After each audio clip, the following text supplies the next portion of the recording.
नमस्कार, वंदे मातरम। बहुत बहुत स्वागत करता हूं मैं Yogesh B Mishra AD news live के साथ चैनल में। आइए नजर डालते हैं इस वक्त की अहम खबर पर।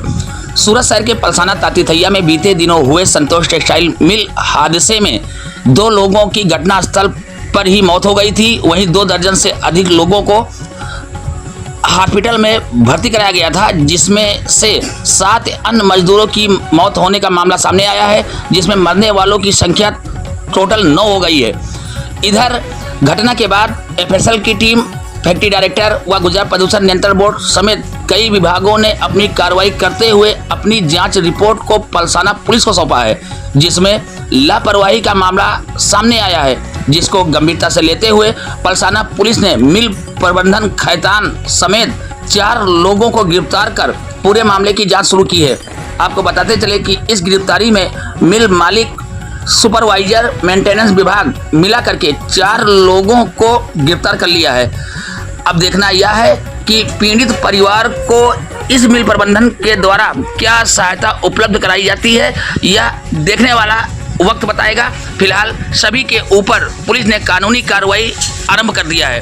तो सूरत से देखें एडी न्यूज़ लाइव सर के साथ चैनल की एक खास रिपोर्ट। खबर अच्छी लगे तो हमारे चैनल को लाइक, शेयर, सब्सक्राइब अवश्य करें। आप अपना सुझाव कमेंट बॉक्स में अवश्य दें। धन्यवाद। वंदे मातरम। देखें क्या कहते हैं पलसाना के पुलिस इंस्पेक्टर।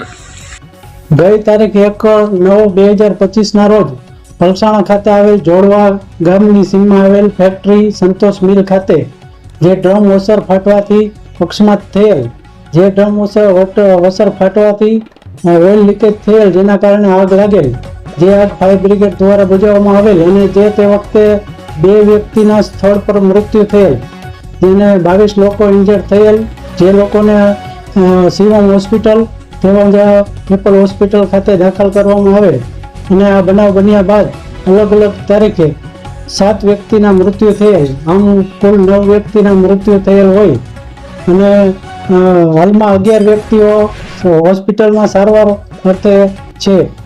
બાદમાં જ્યારે આ બનાવ બનેલ ત્યારે ભારતીય ન્યાય સંહિતા 2023ની કલમ 106, 125 A, B મુજબ ગુનો દાખલ કરવામાં આવેલ અને ફેક્ટરી ઇન્સ્પેક્ટરનો ગઈકાલ રિપોર્ટ આવેલ, જે રિપોર્ટમાં તેઓએ જણાવેલ હોય કે જે ડ્રમ વોશર ફાટેલ છે તે ડ્રમ વોશર ખામીયુક્ત હોય તેમજ જૂનું હોય અને તેમાં કાટ લાગેલ હોય, જે રિપોર્ટના આધારે પલસાણા પોલીસ સ્ટેશન દ્વારા ભારતીય ન્યાય સંહિતાની કલમ 105, 110 અને 54 મુજબ ઉમેરો કરી માલિક સહિત 5 વ્યક્તિઓને અટકાયત કરવામાં આવેલી છે।